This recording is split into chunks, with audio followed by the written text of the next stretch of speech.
And then my other one is going to be Wilderness Ways Bushcraft. And this is the one that I'm actually really, really excited about. So that's a combination of like my leather work and then my bushcraft skills. So it's going to be making all of my own kit from scratch. And I mean everything: leather tent, leather bivvy bag, sheepskin sleeping bags, boots, rucksacks, full clothing, leather climbing harness, everything, you know, make it all myself, and then obviously go out and actually show it all in use.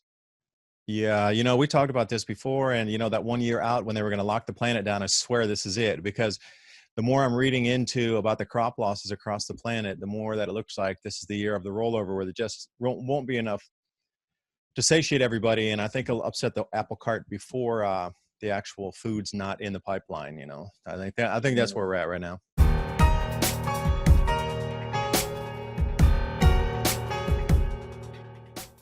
No, that's why I keep hearing it'll go back to normal soon. Yeah, it'll go back to normal soon. Yeah. 9/11 went right back to normal again, didn't it? Yeah. It'll go Totally back to normal. normal. Be fine. Keep calm and carry on. Loving the plastic forks, man, when I travel on the aircraft. Remember when you used to have like real utensils and real silver and nothing ever happened? Now we're down to poor plastic forks. Oh my God, I tell you what, since nobody's flying anymore, the weather is amazing. Like it literally, as soon as we got to the end of September, it started raining. And this is no joke, since the end of September till the end of January, we had 19 days with no rain. Right, because it flooded on that river when we were there during that conference. We went up, and you said it was the biggest you'd ever seen, the river flooding up at the moors. Remember, I did a little bit on that. It got way worse. Really? And you're like, man, it's like tea coming down the river. Like literally, the bit at the bottom of my road, like it was just completely flooded right across the whole bottom of the road, and I didn't even think that would happen.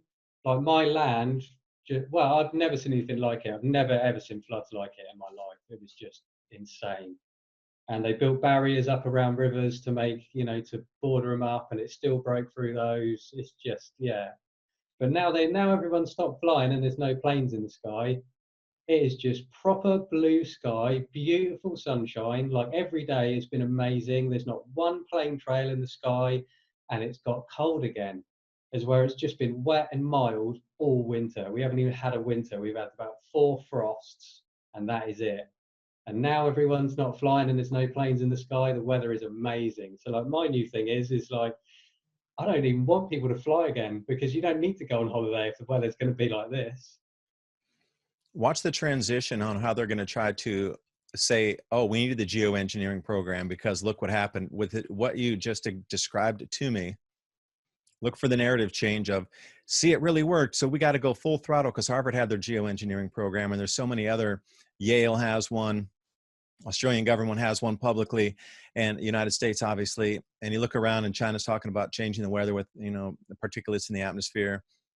So watch for the narrative shift of, see what happened when we didn't fly planes, it suddenly got cold, and we need the geoengineering for this, that, or the other, and they're going to build it like this, or they're going to take credit for it for cooling. Like, see, we told you if you stopped and the CO2 didn't go, it would cool down again, because CO2 did drop a little bit because there's very little traffic, air-wise, ship-wise, truck-wise. Watch them grab the narrative and say, the United Nations or somebody, IPCC, will take credit for cooling the planet, and our way of life is going to radically change. See how many like tweets there are with quick videos of how quickly nature's returned. You got deers on the highways laying in the middle of motorways where there's no cars. You got the Venice canals. You can see the fish. And you can just see it again and again and again. How much featured wildlife video is on this thing right now? You can see an enormous amount, because it's going to be that. We can't go back to the way we were. Look how quickly the planet recovered. Oh, we can't go the way it was. We changed the weather. We can't go back to the way it was. And then there could be like umpteen excuses, Yeah. You hit it on the head. You hit it right there. The visible change is what they're going to say to people, and try to. It's unbelievable. Like it's just insane, the change. It really is. So we've only really got one month left that we can have sort of cold weather. As soon as you get into May, the weather warms right up, and it should get really hot. Like if this continues and there's no planes in the sky through May, June, July, we're going to get a really, really, really nice hot summer, a proper summer like I used to get when I was a young boy. And I'm looking forward to that. But then so they can't, I don't know, like, yeah, I don't know what they're going to say really, how they're going to pull it or swing it, but they just can't get away with spraying at the moment. So if there was 200 airplanes on this in the sky on Wednesday and then nothing on Thursday, everyone's going to be like, huh? Because I've Yeah, got pigs on my land now, so I actually am allowed to leave my home and go to my land. So if it's a nice summer, it means I still get to go to my land and enjoy the summer. yeah. So you mentioned the roadblocks that are out there in the UK, and for those of us in the United States that don't know, we have some sort of roadblocks with the National Guard in some cities. But what you're saying is just in a country road at the end, because Totnes, beautiful place, really great. I highly encourage anybody that goes to the UK to go down to Totnes. Stunning, super fun. You know, we went to the springs there. We went up to the moors. Really wild, natural. I was so enthralled by that. You know, I completely blew my expectations out of the water. The roadblocks seem to be at just small little country roads where you're at, right? So Yeah. now you have to get permission to travel between your home and where your land is. So is that an essential thing? Because now you also have to do some sort of the same where you have to provide an excuse. Well, for me to go get gardening supplies, that's an essential for me because I need to go get the dirt, get the seeds to get myself to grow food. But here they might not accept that and be like, oh, it's fine. You went to go try to buy dirt. That's not essential. So what are you trying to explain to people to get past the essential quote Yeah. unquote roadblock?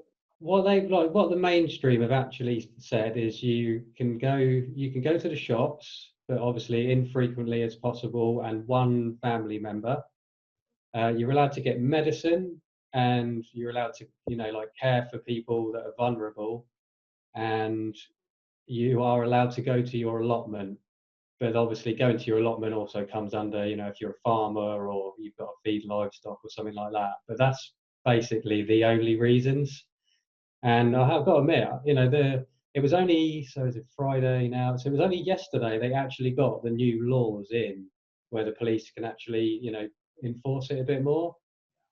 Before that, everyone was still moving around. But I mean, I was shocked to find out that there's police, on the road out there. But I think what's happening is a lot of people in London and other places have got holiday homes down here, and they're all thinking, "Come on, let's nip off down there." So I think the police are trying to stop that.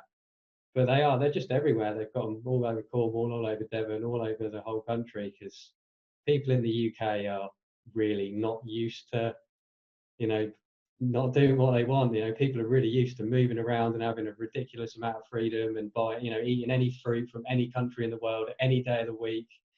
We've been so spoiled for so long, and like I think there's going to be quite a long adjustment period for people over here. Same thing here in the States. You know, there's so many small towns now forbidding people from going to their summer homes because that seemed to be the thing. People fleeing out of the big cities to go to these smaller towns. And now there's been, I don't know, 100 ordinances passed that nobody from big cities allowed into the smaller towns. And this is in the United States too. And we can go from California all the way up to Nantucket and everywhere in between to Vermont, Colorado, Joshua Tree National Park, out of wherever you talk about, out of the city to the secondary home. And they were saying if you hadn't spent at least 6 months in the city, you're not welcome, and it's enforceable now. They'll just grab you or impound your car. Now, in America, we have firearms, so I don't know how long this is going to last when it comes to a person getting their family out. Like, there's no food in the city. You guys locked it down. Can't get food, can't get water, and you're standing in my way to get up to a summer house that's full stocked and near a river and everything. I could see it, taking a turn for something interesting here. Maybe not today, maybe not tomorrow, but give it a couple weeks when the desperation sets in, when they really start to close down a lot of cities and do the same thing. I think China was the playbook, my personal opinion, of how the world was watching what they needed to do, because it really got draconian in China where they locked everybody in straight up away. Yeah, they went really full on, didn't they? They had huge trucks driving down the road, spraying disinfectant. The stormtroopers with backpackers, spraying the streets. Yeah, they did basically what you need. If you're going to get rid of this thing, that's the thing you kind of need to do, and that is not going to happen over here. No way. So the last thing you're going to see is trucks driving down the street, spraying, and it's really going to go bad, unfortunately. Well, in Texas, they're driving around with paddy wagons now. So in Austin, Texas, they have a shelter in place thing. If they catch you on the street and your excuse is not valid enough, they drive those, a paddy wagon, Yeah. toss a bunch of people in the back of a truck, exactly like China did. military vehicles coming out, National Guard now, but they're starting with the local police with paddy wagons. They're not even driving regular cars out anymore. When they go on patrol, they're just paddy wagon running around. Now, after they arrest the people, where do they get? First, they let all these criminals out of prison because it was too crowded and they didn't want them to get the COVID. Now they're arresting people because you're not locking down on the COVID, and then they're putting you back in a jail. So is it a political purge and like getting people to Coteau and a retraining exercise for the world's populace? Because to let prisoners go because it's too confined in an area, yet rearresting people because they're not confining themselves to put them back in a confined area makes zero sense to me. None at all. Yeah, that's just the completely backwards, upside down, bonkers system we live in, isn't it, really? It is. I mean, that's clown world at its very best right there. Oh yeah, that's just absolutely Disneyland going full on. And so it's Oh, coming I down to can't us. We're going to believe have to be more self-sufficient, you know, and I'm super happy that you came on tonight to chat with me and give some pointers to others out there. John Hickman, Primitive Ways. Now, I know you had a couple other new venues that you were starting on your own. So you had a really unique combination of words, and I'll let you describe it to others out here. John and I, we'd run around when I was over at AV 10.1. And after I left London, we went down to Totnes. I spoke there. But then John and then other John Kitson, we ran around together up and did a little bit, I wouldn't say super deep primitive skills, but, you know, John taught us a fair few things. And I was listening the whole time, taking notes on a few things, just even how to start your bird nest with the fire, not blowing into it, but waving your hand around and things. And I appreciate you coming on. And it's more about self-sufficiency as well. Yeah, so I got a few channels. Well, I got a Primitive Ways channel that's up there now, and the other ones that I'm basically working on that are going to be out very, very soon. One of them's the Optimageddenist, which is for like off-gridders, bushcrafters, survivalists, carpenters, workmen, farmers, that kind of thing. And then I've got another channel which does exist, which is called Rain Leathers, which is my leather work. Still very small. It's literally like, you know, there's only 2 videos on there, but it's going to be increasing. And then my other one is going to be Wilderness Ways Bushcraft. And this is the one that I'm actually really, really excited about. So that's a combination of like my leather work and then my bushcraft skills. So it's going to be making all of my own kit from scratch. And I mean everything: leather tent, leather bivy bag, sheepskin sleeping bags, boots, rucksacks, full clothing, leather climbing harness, everything, you know, make it all myself, and then obviously go out and actually show it all in use. So yeah, pretty excited about all that. That is so deep, because I was watching Mike Adams over there on the Natural News Health Ranger, and he was saying that during this time with your storable food, you can use that to get into the transition of full self-sufficiency, because he, as well as myself and so many others, believe that the supply chains are not going to come back to the fullness of what we're used to. Like we talked a little bit, everybody's used to getting fruit at any time. They're used to full supermarkets. Well, you know what? With the amount of tumultuous weather on the planet that has shifted our grow patterns for harvest and planting times, we're just not going to come back to it. This year is going to be the worst, lowest amount of yield in over 100 years for the planet. And that'll be the second year in a row. And it's just going to progress with this grand solar minimum further down. So self-sufficiency is going to be the way to go to transition to. Our old world ended a couple of weeks ago. So those of you watching realize we have stepped into a new world just as much as after 9/11 for those of you in the States, but around the world. That era has passed. Once 9/11, you knew you entered a new world. Like that old world we all enjoyed in the 90s, running around carefree, barefoot, all that, that's gone. Now it's just as equivalent, but this thing is going to be like an exponential times 10 of the amount of change that we saw for all these other events coming along here. So we're entering a new self-sufficiency. So what do you think we could do to really get ourselves prepared? Because I don't know how many people are, you know, being able to garden. I spent, 3 hours today. I only got a couple beds done and ready to plant some potatoes, the Swiss chard, and a few other things tonight, kale and arugula. But I mean, that's only 4 beds and I'm by myself. And, I got to produce enough for 5 or 6 people. I mean, how are people going to deal with this, especially if you're stuck in London? Yeah, I mean, producing food for 5 or 6 people, that is quite a task. But basically, people are just going to have to get super resourceful and super, super creative, and basically it's working with whatever you've got, Basically, if you're stuck up on a balcony somewhere, if you're going to cut up some water bowls, or I don't know, even if you've got to try and find like seeds in the gutter or something, you know what I mean? You've literally got to get that creative. I mean, I'm really lucky because I've got my own land and you know, I've got stuff in the ground. I know lots of wild food. I'm in a, you know, I'm in a good position. But depending on whatever situation you're in, you just got to don't say I can't do anything. You've basically just got to get super creative and super resourceful.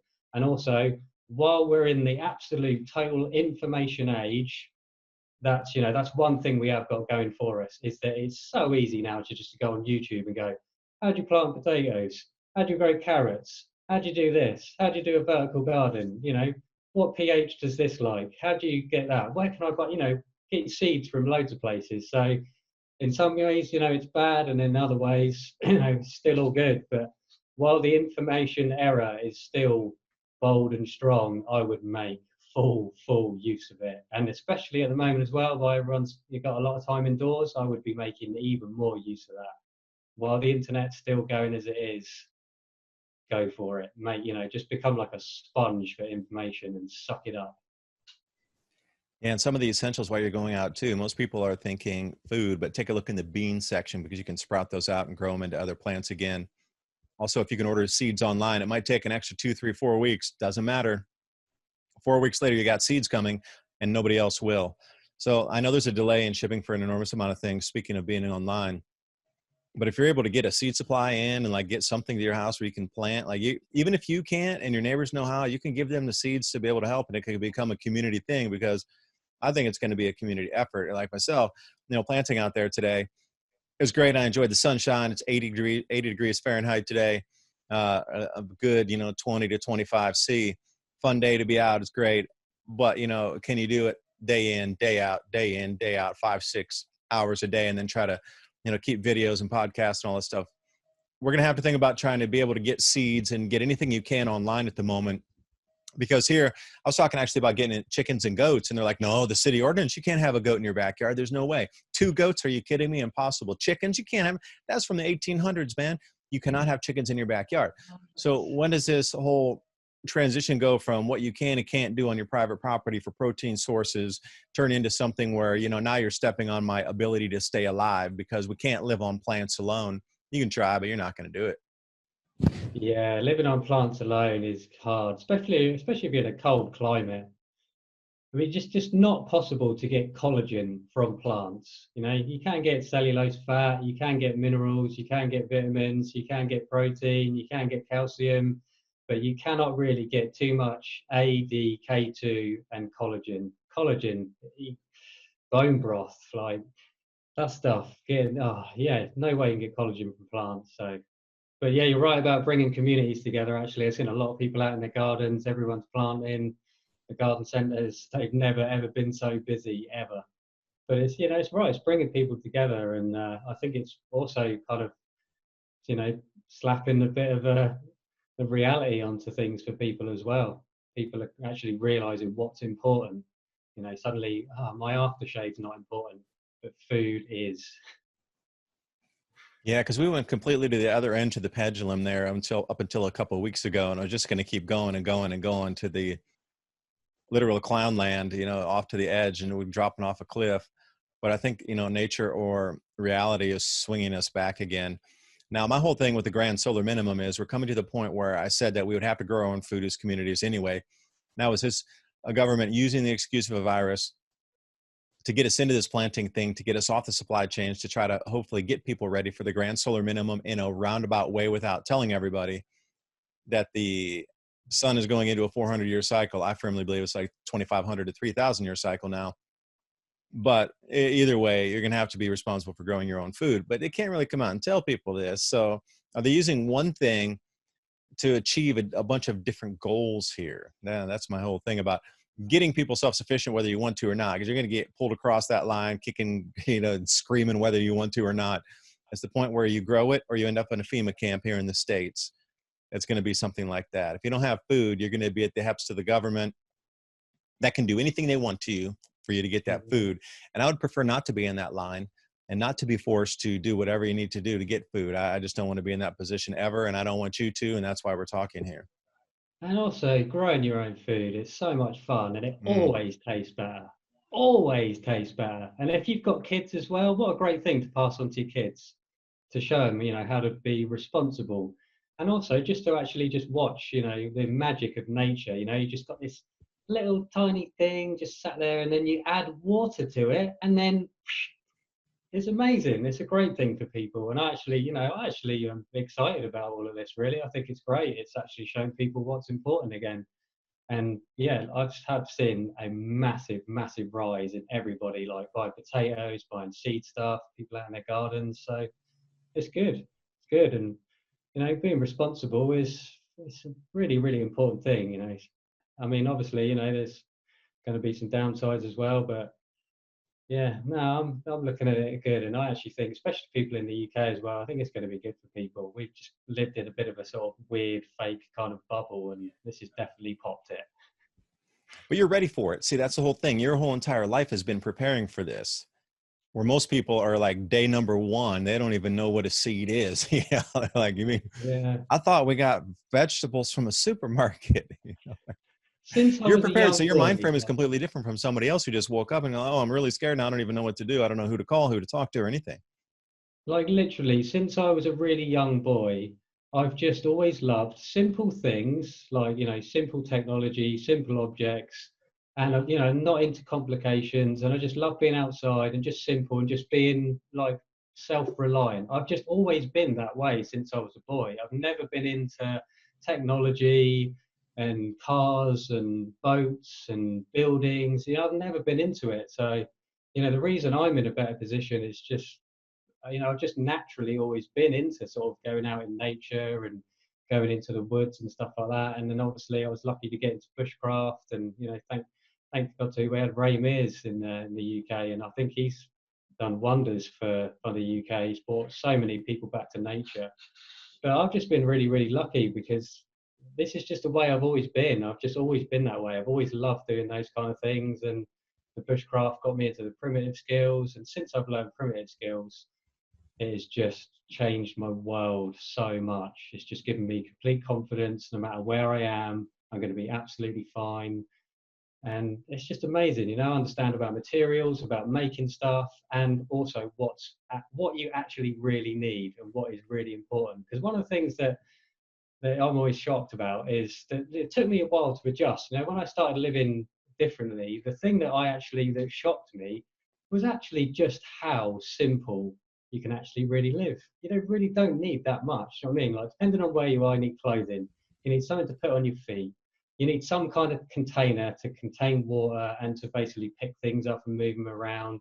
A little bit of a sharp tool, something to hit things with, shelter. You know, you don't need a lot, you know. And for me, I just crave simplicity. I just want to live the simplest way I possibly can, exist simply, and that actually brings me true fulfillment and true wisdom. And yeah, love it. Is it a doorbell, is it? It's broken and we were missing packages, and people are robbing houses by pretending that they're from the CDC or coming to check your ID for the census. So we wanted to get the doorbell fixed because we're adding a new camera on it. So when people come to the door, we don't actually have to open the door. And this is one thing that's becoming a crime wave here, since they're letting all the people out and there's no work. People are getting real desperate and they're starting to break into houses pretending there's somebody else. So we want to get the door fixed and put the new camera on there. And that's what they're doing right now, is trying to adjust everything. You know, they're targeting certain demographics that the criminals are. So that's one of them. They're very well dressed. They have ties on. They're like, hey, we're here from the census. We want to check because of, you know, the COVID, and we want to make sure you got everything. So you can still do it online. We just need to match your ID with your house address, and then we can send in the paper. And as soon as they open the door, they rob them. Yeah, I know, it's getting crazy, huh? Wow, I really didn't expect to hear that. Yeah. Oh, yeah. And then, like, the amount of theft of packages on the doorsteps, they have groups of cars following the trucks now. Oh, cool. Oh. Yeah, it'll be like 4, 5, 6 cars will follow. And as soon as, you know, the truck moves left or right or over a hill, one car will stop. Somebody will run out and grab it. They'll peel off to the left, and the other 4 cars will keep going with them. And police stop and they'll be like, I don't know. No, I don't know. And yeah, but they're working together and they're just following like pack of wolves in the car. It's crazy. So 4 of our neighbors had stuff stolen off their porches here in the last, I'm going to say, a week and a half or so. 4 people that we know personally had stuff stolen off their porch. Man, we're such Yeah, it's mad, isn't it? Like, the amount of crime with this is insane. Human beings are such opportunists. We're like, As soon as we see a new thing, we're just like, oh, well, So oh I my hope they can God. get onto it. But let me add a point in there, John. And after we ran around the moors and you showed us a few things, which I've done a couple videos about John when we were up there, or showing us how to, if you got into a bad situation and you were, far from a tree line, like how you could tuck yourself back in there, maybe find some food while foraging, but able to get the shelter up so you'd be able to at least keep yourself warm and drive enough kindling so you could start a fire and whatnot. I ended up buying this book after I got back, after chatting with you a bunch up there, the Wild Foraging book. So around here in where I'm at in the US, I've been using this to jump through, and it's really, I like it because it's in black and white, so you won't misidentify a lot of stuff. So it has the type of the leaf there, you're looking at leaf shape, so it kind of tunes you in a little bit differently on what you're really looking for. So we got 2 copies. I keep one is a brand new one here, so I can like take notes and put it in the other one. And I got 2 copies of this one, and that was because of you all out there. But what you can learn from other people, because you inspired me to get more out into taking a look at what happens in an emergency situation. Like, how can you find the shelter? How can you build the fire? How can you get the food? What can you look for? Because we're just walking along. Oh, you can eat that. Oh, you can eat that. Oh, that one's poisonous. Don't eat that. But this part here off the poisonous thing you can eat. But it's still, what was that? The fern, it had the red berry on. You're like, don't eat the seed. You can eat the coating around it. We were up there at the Glastonbury. We were inside the name of that one slips me now. But yeah, if you eat the berries on top, it will kill you.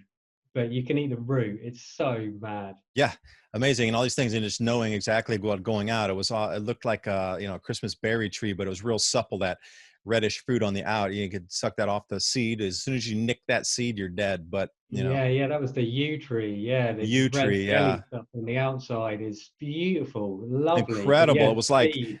aloe vera mixed with like a very light cherry or something combination, where it had that lubricant of the aloe vera mixed with a slight hint of something real light red flavor, cherry, or something like that, Love raspberry. those trees. Delicious. They put those trees in the graveyards. If horses eat them, it actually kills them, but the horses love it, so they always keep them in the graveyards. But they call it the tree of life. And if one of the yew trees is going to die, it kind of will separate like that, and then it will drop as much of its leaves as it can down into the center of its trunk, and then drop seeds down in there and give itself a nice little bed to then produce its next seeds. Amazing tree, and they're the ones that obviously make really good bows as well. That's why a lot of the yew trees were cut down. They cut them down for all the bows years ago. They made the best long bows ever.